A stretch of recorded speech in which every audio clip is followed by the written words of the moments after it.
Seerah refers to the detailed life story of Prophet Muhammad SAW, covering his character, mission, struggles, and achievements. Studying the Seerah helps us understand how Islam was built and how the Prophet lived as the guide for all humanity. The history of Islam. The life of the Prophet Muhammad SAW forms the foundation of Islamic beliefs, ethics, and civilization. Every major moment in Islamic history can be traced back to his teachings and actions. Many of the challenges Muslims face today, leadership, family issues, community building, already occurred in his lifetime, and he provided practical solutions for all of them. To develop true love for the Prophet Muhammad SAW, loving the Prophet is an act of worship and a requirement of faith. This love grows when we understand his sacrifices, kindness, and dedication to his ummah. None of you will truly believe until he loves me more than himself. Riwayah Bukhari and Muslim.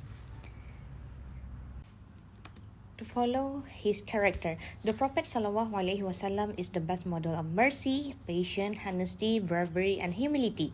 Learning the Seerah helps us apply his character in our daily conduct, how we speak, behave, resolve conflict, and treat others. To understand the Quran, many Quranic verses were revealed in response to real events from the Prophet's life. Example, Battle of Ahzab, Surah Al-Ahzab, verses 33, Delegation of Najran, verses in Surah Ali Imran, verses 3. Studying this context make the Quran clearer, deeper, and more meaningful.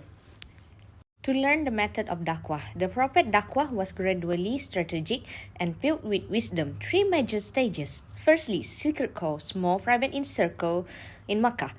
Secondly, public call, open preaching despite persecution. And thirdly, struggle, the jihad, defending the Muslim community and spreading the message with discipline and ethics.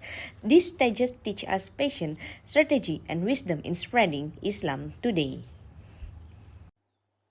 Birth of the Prophet. The Prophet Muhammad, peace be upon him, was born in Mecca. It was on Monday, the 12th of Rabiul Awal in the year 571 century. That year was known as the Year of the Elephant.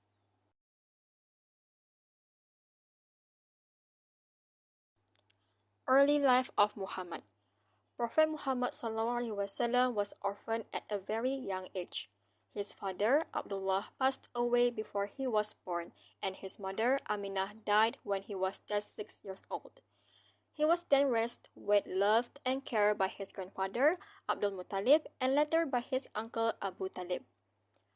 From a young age, he became known as Al-Amin, the trustworthy, because of his honesty and good character.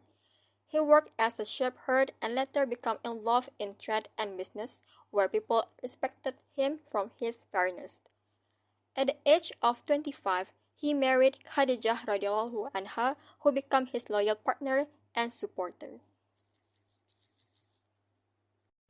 Revelations and mission begins. Prophet Muhammad SAW often spent time in a deep reflections in the quiet cave of Hira near Mecca. At the age of 40, during one of these moments of solitude, the angel Jibril came to him with the first revelations from Allah, saying, "Read in the name of your Lord." It was stated in Surah Al-Alaq, verse 1.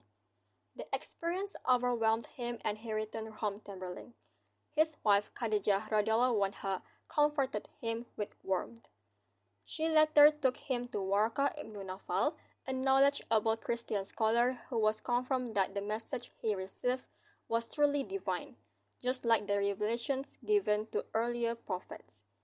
This marked the beginning of his prophethood and the start of a mission that will change the world. Next, in the early days of Islam, the message brought by the Prophet Muhammad, peace be upon him, focused on a powerful and transformative values, that is, Tawheed, justice, and a care for the poor and needy. For the first 3 years, the Prophet began his mission quietly. This phase, known as the private da'wah, was a time when he shared the message with only close family and trusted friends. Among the earliest to accept Islam were his loyal wife, Khadijah radiallahu anha, his close friend Abu Bakr, Ali ibn Abi Talib, and Zayd ibn Haritha. After 3 years, Allah commanded the Prophet to call people openly to Islam. This marked the beginning of the public da'wah. Facing strong oppositions from the leaders of Quraysh, the Prophet remained patient, wise, and firm in delivering the message of truth. So the first stage of da'wah was the secret. The Prophet ﷺ invited people quietly, focusing on faith, the shahada, and purifying the heart. After 3 years, a small group of strong, sincere believers emerged, and the second stage was the public. Allah commanded him to proclaim the message openly. This brought persecution and hardship, but Islam continued to grow despite the challenge.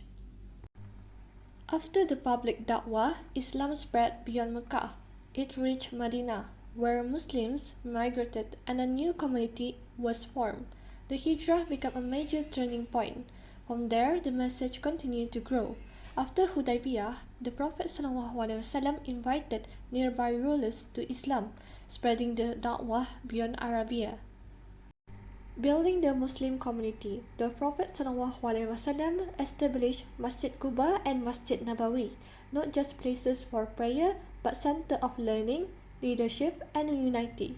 He also paired the Muhajirun with the Ansar, creating bonds of love, support, and sacrifice that strengthened the community.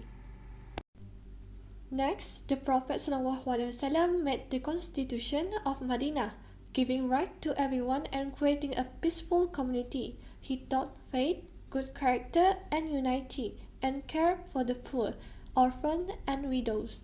He also encouraged honesty in trade and fairness in dispute, building a kind and just society. In conclusion, the Prophet ﷺ mission lasted 23 years, starting with a quiet da'wah, then the public struggle, and finally building a strong, united community in Medina. He left us the Quran, the Sunnah, and a complete way of life that still guide humanity today. Truly, the more we learn about him, the more we learn how to live.